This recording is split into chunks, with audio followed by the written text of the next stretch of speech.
સુરત શહેરના લિંબાયત વિસ્તારની કુખ્યાત એમએસ કંપની ગેંગના સાથી બાબા કાલિયા અને તેની ટોળકી દ્વારા ખુલ્લેઆમ હથિયારો સાથે અનવરનગર આંજરામાં પોલીસ તંત્રમાં કોઈપણ પ્રકારના ભય વગર ગઈકાલે તારીખ 25/4/2024ના રોજ રાતના સમયે જાહેરમાં રાતના 11 કલાકે મચાવ્યો હંગામો।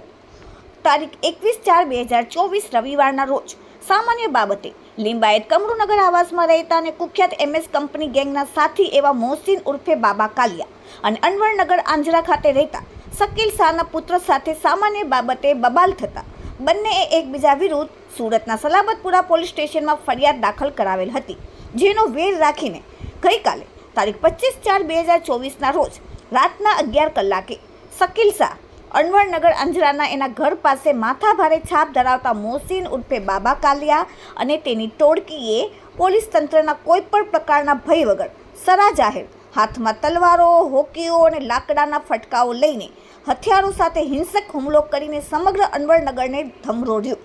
જેમ ફાવે તેમ સમગ્ર વિસ્તારમાં ટોળકીએ આવીને તલવારોથી, લાકડાના ફટકાથી, હોકીઓથી ગાડીઓમાં તોડફોડ કરી લોકોના દરવાજા પર તોડફોડ કરીને ચારે તરફ ડરનો માહોલ પેદા કર્યો। ડરના માર્યા લોકોએ દરવાજા બંધ કરી દીધા, પોતાના ઘરમાં ઘૂસી ગયા। આવા અસામાજિક તત્વો સામે હવે લિંબાયત પોલીસ કયા પ્રકારની કાર્યવાહી કરશે, આ વાયરલ વિડીયો પછી એ જોવાનું રહ્યું। પરંતુ આવી રીતે પોલીસના ડર વગર સરા જાહેર આતંક મચાવીને હાથમાં તલવારો લઈને સમગ્ર વિસ્તારને હચમચાવી દેતી ટોળકી સામે પોલીસ કેમ કોઈ પ્રકારની કાર્યવાહી નથી કરતી, એવું લોકોના મુખેથી ચર્ચાઈ રહ્યું છે। આવી ટોળકીને સબક શીખડાવવો જોઈએ અને પોલીસ દ્વારા કડક કાર્યવાહી કરવી જોઈએ।